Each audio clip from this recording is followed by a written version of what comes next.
hard. It's even hard in dissections. Okay. The next layer then is the middle layer, and we call it the myocardium. Well, myo means meat. So you see the meaty part here? That's myocardium. So out here is pericardium. You can also call it epicardium. They call it the same thing. This is the myocardium.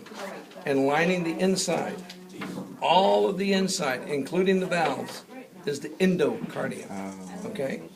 Lining the, so the three layers, epicardium or pericardium, the myocardium,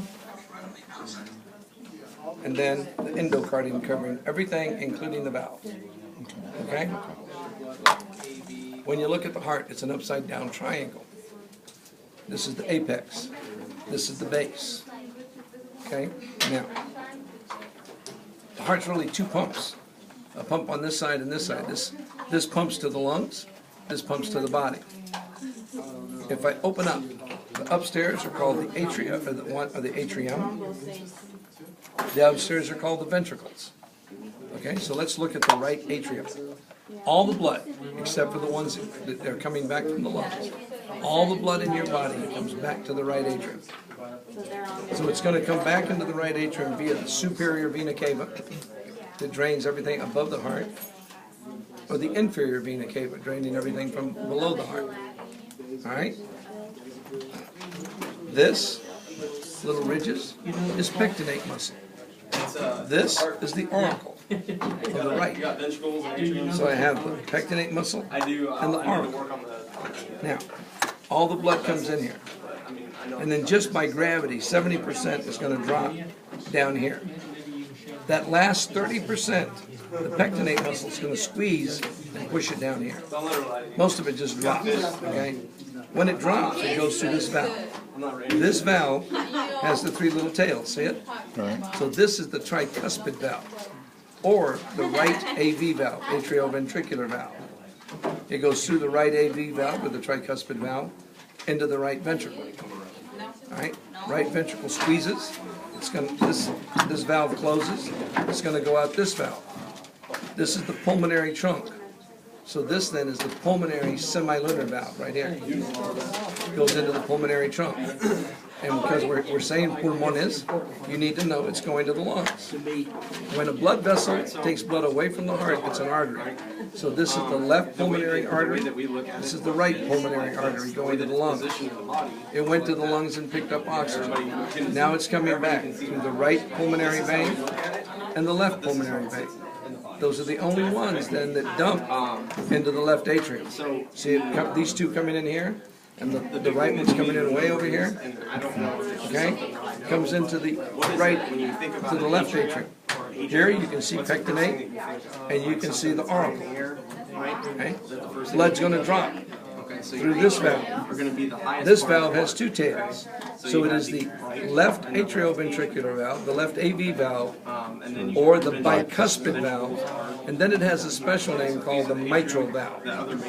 Drops down into the left ventricle. When it leaves, I've got to move the bicuspid out of the way, and way back here, can you see the aortic semilunar, way back here? We call it the aortic semilunar because it's coming out the aorta. Here, I have the ascending aorta, the aortic arch, and the descending. So if I do this, I've got the ascending aorta, the aortic arch, and the descending. Okay? Now, these three blood vessels, you just got to know. I do this right here, where I have my thumb under the subclavian, under the clavicle, my finger going up my neck, and this one under the clavicle on this side. This is the brachiocephalic artery. This is the left common carotid, and this is the left subclavian. Okay? When we start doing the blood vessels, that's where you're going to start. Well, if you look at them, brachiocephalic artery, left common carotid, left subclavian. Okay? Rudy, you look lost. No. Okay. So we took the blood through the heart. Understand that blood going through the heart didn't get any of it. But the heart says, I'm doing all the work, I'm getting something. So the very first blood, when it comes out, the ascending aorta, it gets picked up by the right coronary and the left coronary. Right, this is the right coronary artery. This little piece right there is all you can see of the left coronary. because most of it is behind the pulmonary trunk. It's going to be memorized. Okay? So this is the right coronary, this is the left coronary. Coronary is an artery, cardiac is a vein. Comes into the So what I'm going to do is we're going to identify these arteries. We're going to do the right first. If I come down the right coronary, I come down here to the margin of the heart. See the edge of the heart right here? Come down to the margin of the heart. This is the marginal artery. All right, came down the right coronary to the margin of the heart. This is the marginal artery. I follow it all the way around to the back. And this one is sitting on that wall between the ventricles that we call the interventricular septum. So we call this the posterior interventricular artery. Okay? So again, I came down the right coronary to the margin of the heart. This is the marginal artery. Went around the back to the posterior interventricular artery. Then I come over here to the left. Again, just that little piece is all you can see of the left coronary. If I go straight down, this is the anterior interventricular artery. Okay? This is going around the circumference of the heart. This is the circumflex artery. It goes all the way around the back. Now we're going to do the veins. When I do the veins, I can still use the right coronary. I'm going to come down the right coronary artery, and the first one I run into, it goes right across the front of the heart. So that is the anterior cardiac vein. In reality, there's about 3 or 4 going across here, but they only show one on the model. So I have the anterior cardiac vein. Then I come down and I have the small vein underneath the marginal artery. See the marginal artery? See that small vein underneath it?